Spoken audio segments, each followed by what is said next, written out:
Okay, everyone, welcome to Rockmommy Talks. Today we are here with Laura Clapp. Hi, Laura. How's it going? Good, Marisa. Thanks for having me. Absolutely. I'm so excited to dig into your story. But Okay. for those who don't know anything about you, where are you from? Tell us a little bit about your origin story. My origin story is I am from Connecticut. I am now living in my same hometown in Connecticut. After I had kids, it was time to move back to the village with my village. Yeah, I moved around a lot though. I lived in Chicago. I lived in Boston. I lived in Nashville. I lived in Cleveland and then made my way back here in 2013. That's so exciting. So when did you first take off? So you're from Connecticut. What part, what Mhm. town in Connecticut are you from? Guilford. Guilford. When did you be like, I gotta get out of here? Oh What was gosh, what high the event? school. Girl, I cannot get far enough away. I was like, I would have gone to California if I wasn't quite as scared. That was a little too far for me. So I split the difference and ended up in Chicago for freshman year of college at DePaul. But yeah, I needed to get out of this town and see what there was out there. Now, you performed a lot in high school. Like you kind of like got the music bug then, or was it hmm before then? It was actually before then. So it was really fifth grade talent show. Actually, it's funny because I just directed my last talent show that I'm doing for the kids this past couple weeks ago. And fifth grade talent show, I played an original song. I don't even know how I started writing an original song at 11, but I did, and I played it, and people liked it, and I was like, well, this is kind of cool. And so I guess that's when I kind of got bitten by the bug. I totally 100% miss talent shows. Like my children are 12 and 13 and I choreographed those dances and now I showed up to support my friend who took over my role as the sound engineer for the hmm elementary school, and I am and like they were all like some of the kids there were like, your son's in sixth grade, like what are you doing? I was like, yeah, I know, I'm like gonna be stalking this show forever. It is Yes. really bittersweet to be finished with like helping out. Did you do sound there too, or So kind of. okay. So I started doing the elementary school talent show, and I think my oldest was in second grade, maybe, and then followed her up through the middle school, which is like a fifth, sixth thing, and then my youngest is in sixth grade this year. So I sit in the middle of the high school auditorium because we have this like beautiful auditorium in Guilford that looks like it is a professional theater, and plug an HDMI cord in, and then run backing tracks for all of these amazing acts. The sound is mixed by a guy named Nick Ripa, who's up in the booth, but it's kind of an odd setup, to be honest. And it usually is. And then you're volunteering. And then, like, everybody, if something Right. goes wrong, they're all like, what happened? You're like, listen, I'm not getting paid for this. This is no way Yes. like going to help my career. I'm doing this for love. Well, that's Yeah. great. So you traveled to so many different US cities. Where you started your journey at Berkeley, though, right?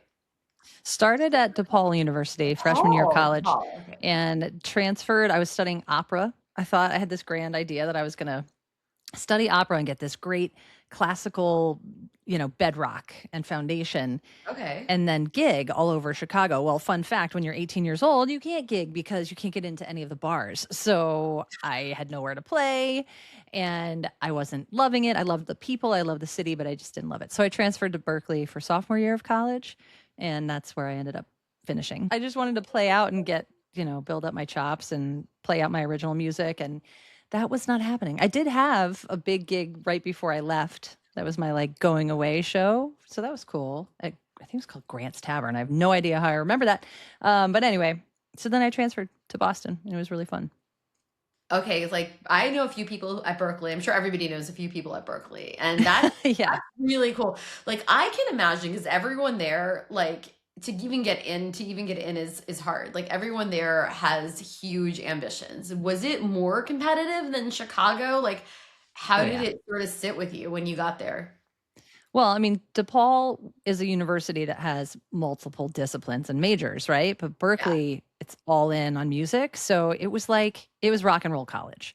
It felt like Fame. If you remember that show, like you'd be walking to class and there'd be people workshopping stuff in the halls or singing or just dancing around. And so it was a totally different experience, and the competition was there, but it wasn't, it never felt cutthroat. It felt like we were still working with each other and supporting each other. So it was a very positive experience. That's so cool because I wonder if it's like NAMM, like you go there and everyone's doing like solos or going to town on the keys Yes. and like, Yes. you know, you hear these vocal warm-ups in the hall, like yeah. It is. And the practice rooms, it's this cacophony of sounds, and you walk through it, and yeah, you're hearing everything. So yes, Oh it my was God. like that. That's funny because like when you say cacophony, I remember like going into my toddler's daycare, and that's the last time I used that word. But Yes. now I'm like, maybe Mhm. it's not so dissimilar to being in Berkeley with everybody like going at it, Yes. all the noise, all Making the music. Yes. Yes. So Yep. then you went to Nashville. How, I like, did. that's a very specific music city. That's like saying, I am going for it. What drove you there? Like, why not LA or just stay in Manhattan, Um, it's closer to Boston? I didn't want to starve to death, to be perfectly honest. In 2001, when I moved there, uh, New York and LA were really, really expensive, and Nashville was still really affordable. So I had gone down there for a trip with Berkeley. They do a spring trip, and I fell in love with it because the vibe was so cool, the people were so cool, and then I was like, I could do this, you know. Mhm. And so that's how I ended up there. And I moved knowing exactly one person, the alumni coordinator at Berkeley, Oh my or from God. Berkeley, and that was it. And I got temp jobs and I waitressed, and then I got my first demo gig a year in to be in there, and um, started getting some other stuff from there, and it was really fun. So what was that like demo gig? Do you just show up and or do you have to sing on the spot or you just hand over? There's no No, cassette so tape you anymore, so so for demo gigs or demo sessions, they send you a track that you have to learn. Usually, as the vocalist, as the instrumentalist, you show up and you have number charts and you just play. You play song right. after song after song. But as a vocalist, you're usually given a little bit more time to process and internalize. And so, yeah, so I would show up and sing it and record it. And then that song would be used to shop the song to other artists. So the first demo I sang on was a song called Room to Breathe, which is Reba McEntire's title cut off that album. So I sang that song, and then, it was played for Reba, and she was like, I want to cut it. So that was kind of cool for my first one out of the gate. That's nice because then if your voice, she could hear herself in it. She could feel the Yeah. emotion and wanted to capture that for herself. Like that is so cool. Yeah, it was fun. Yeah, that's a nice gig. Did you have an interest in anything that leaned country originally? Because it's funny, so you No. do opera in DePaul, then you're at Hmm. Berkeley, which is like rock and roll college, and then I feel like you have to at least appreciate country when you go to Nashville, right? Because it's part of just the industry to Um, make money. you do. You really need to appreciate songwriting and as a craft. And that was what was so compelling and interesting to me, because co-writing was something I'd never done before, and that it thrives on co-writing, that city. And it just gives you a whole new appreciation for the just entire process. So it's, yes, there's country at its foundation and core, but there's so much more going on. And shoot, this was in 2001. It's so different now. So different Yeah, now. I was about to ask that. Like, what year were you talking about? Because like I told you, I have relatives who live there and they worked on Music Row, and they're all like 1990s was like a whole different ball game. Everybody was down the Hmm. street from each other, and you would just hand your song off to their rep, and Yes. that's it. So I Yes. want to, before I talk about how things have changed, like maybe you could sort of give me a little bit about like what did you love about it? Like you became Oh, involved deeply in music publishing and started making more money. And I think, and the song plugging side job came in. Tell me about that.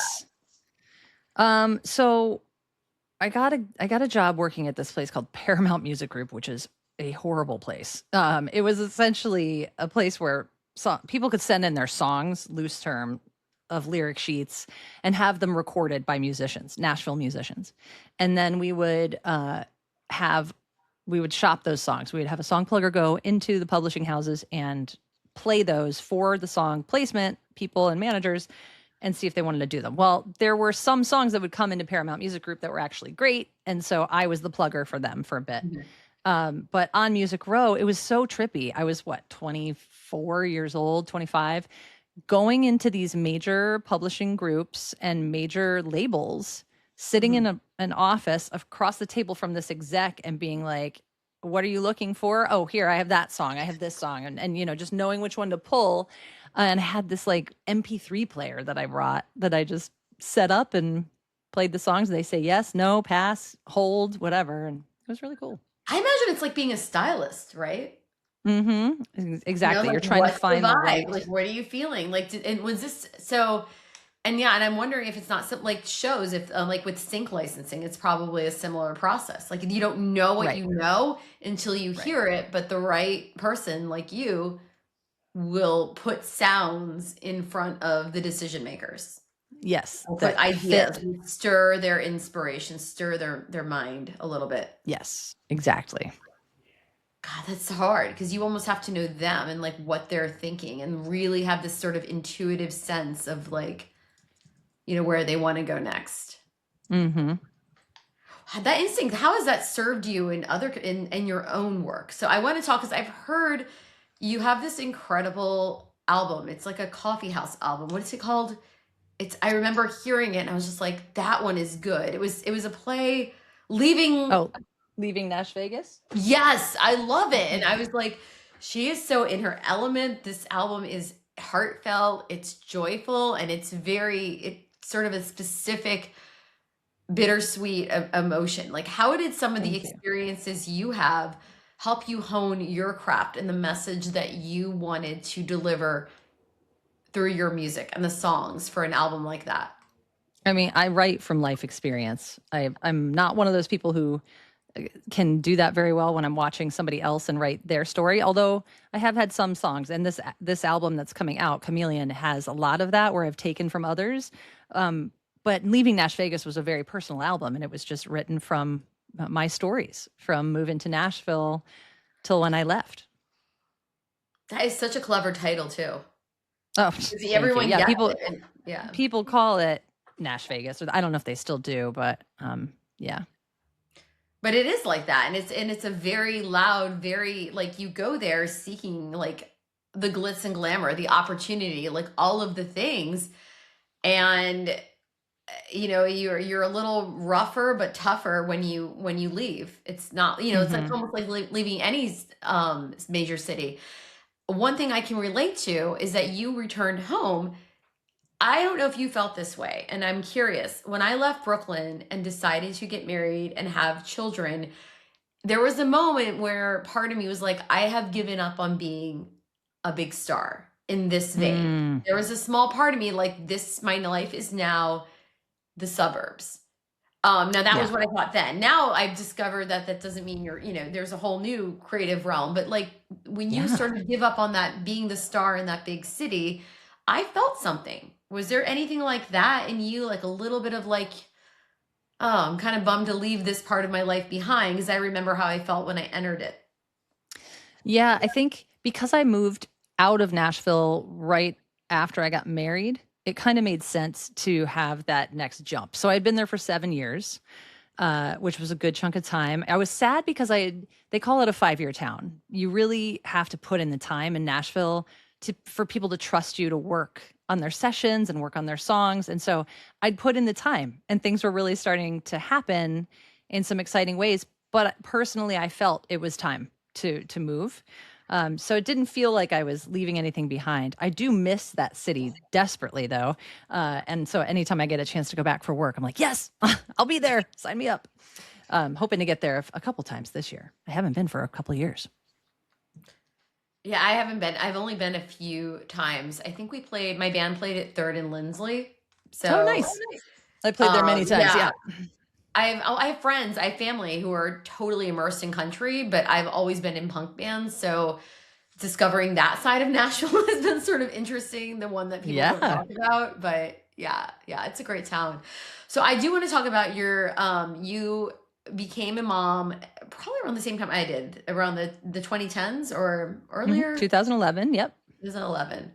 So what happened then? Like I know you obviously you work for an electronics company that is very like Shure. I don't know if they do anything but music. I guess sound in general.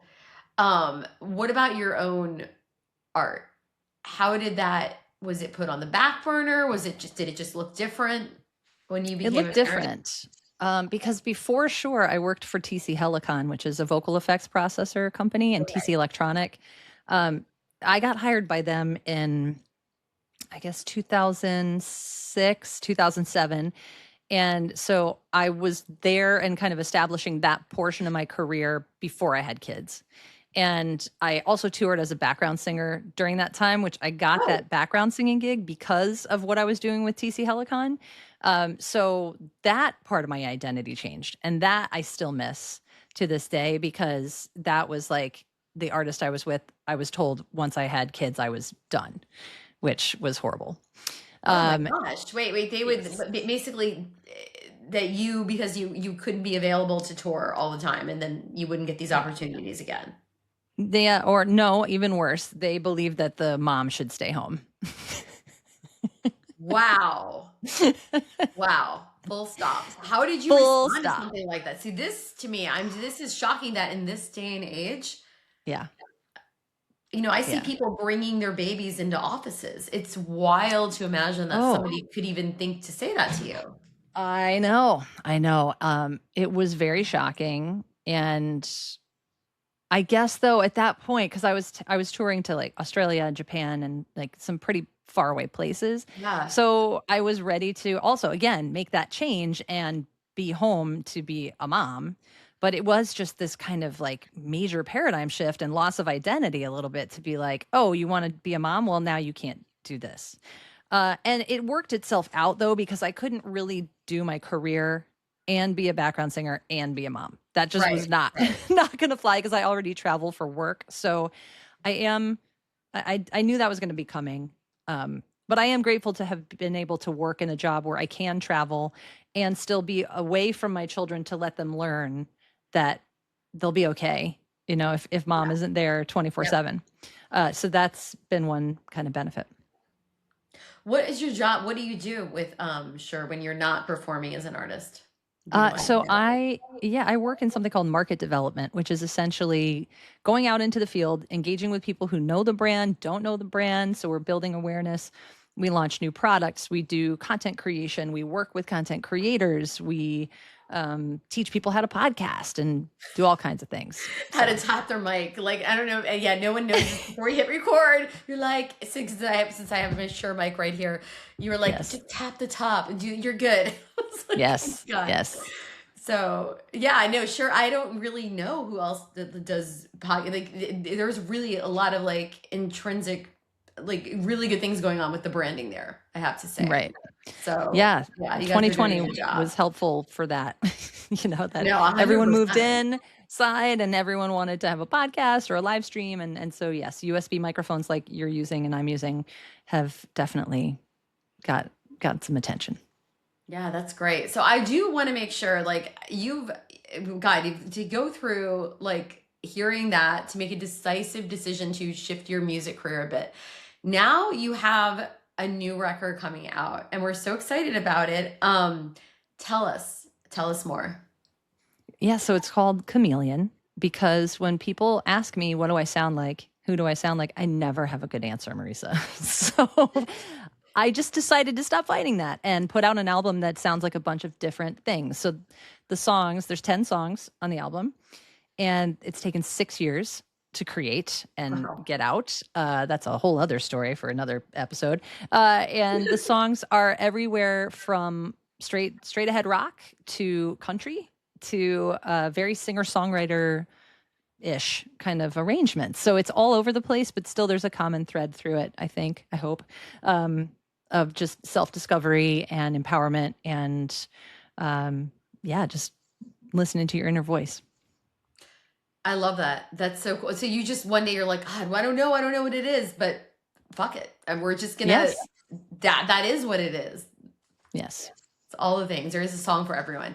It is true because like I would be listening to like one song and there'd be like a scorching guitar solo, and then the next one would be just like super quiet and intimate. And yes. I was also trying to pinpoint who you sounded like. Welcome to my struggle. She's not Sheryl Crow. She's not Stevie Nicks. So you've got the vocal chops. Is there any genre that you were surprised that you're like, you know what, I need to do more of this? Is there anything that you did that was like a little bit radical or maybe radically different?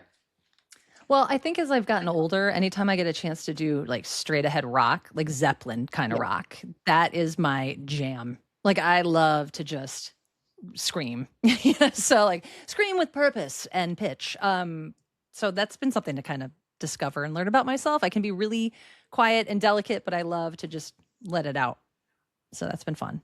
Have you done any collaborations with anyone who's been in that vein, like rock and roll? I'm doing one with a guy named Sean Daniel actually coming out. I don't know when it's going to happen, but we just did one. I won't spoil anything. That's blues that I haven't really had to do before. And then I've worked with a guy named Dovidas, who's also a creator on some really rockin' stuff. And also Warren Huart. We did a track of mine called Hey Hey Sister, which is on the album, and that is pretty much down the middle rock. And he's a very rock producer. So yes, that's happened. That's great. What's the first single that's dropping? I know it's soon. Probably by the It time. is soon. Yes, Yeah. it's called Rise Up. And it's all about just listening to that inner voice, like I said, and standing up and not backing down and yeah, becoming that phoenix rising from the ash. I love it. What's your favorite, your kid's favorite song of yours? I know you have two girls. I think my youngest likes my song First Shade of Winter, which is on an EP that I did in 2012. I don't know what Ellie likes. She's 15, so she's like, whatever, mom. But they sing along. I think they probably both like First Shade of Winter. Oh my gosh. So yeah, I love this empowerment song, but I'm like, I wonder if her daughters like sing this with her, like in the shower no. where they're getting Mom ready is for middle lame. school. Mom is a dork, and they're like, "Oh, you're still doing that? Okay." But no, I'm just kidding. They're very supportive, but I think it's probably cringy as hell for them Do sometimes. either one of them play instruments or sing themselves or have an Mhm. aspiration to do more of that? Okay, that's cool. Yep, my oldest just got into voices in Guilford, which is great. So she's a singer. She's also a ballerina, and my youngest is she's a drummer and a percussionist and does taekwondo, and she can sing as well. So, yeah, there's music in them. That's great. That's fantastic. My kids sing Christmas carols with me once a year. Oh, I love that. But And that's it it? gets harder and harder. Like they used to sing the 12 days of Christmas perfectly, and now they're like a partridge, 6, 7. I'm like, no.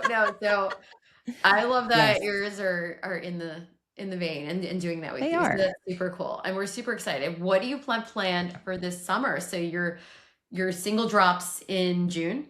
June 5th. June 5th.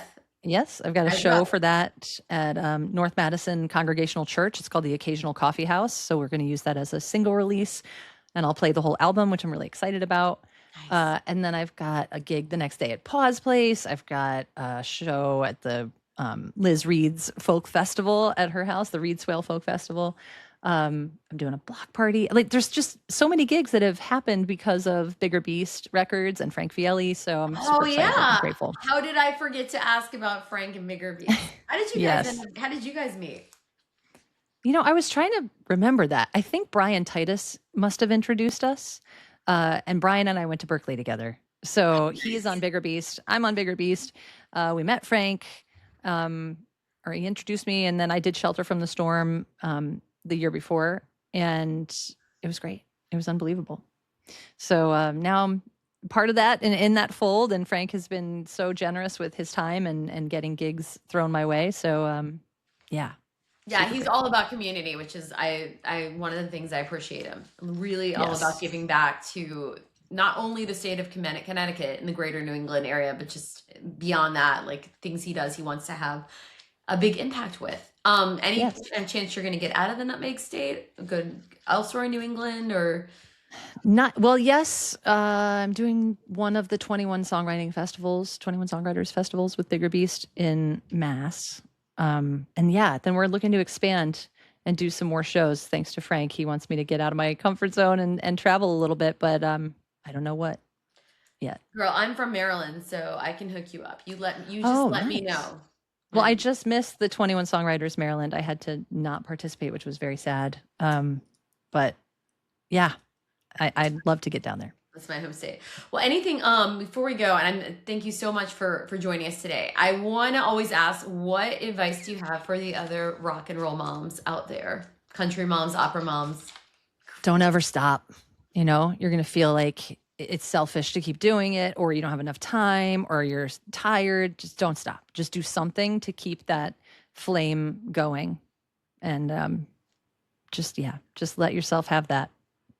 Well, that's great advice. Thank you so much, Laura, for joining us today. And we are excited to see what's next. Thank you so much.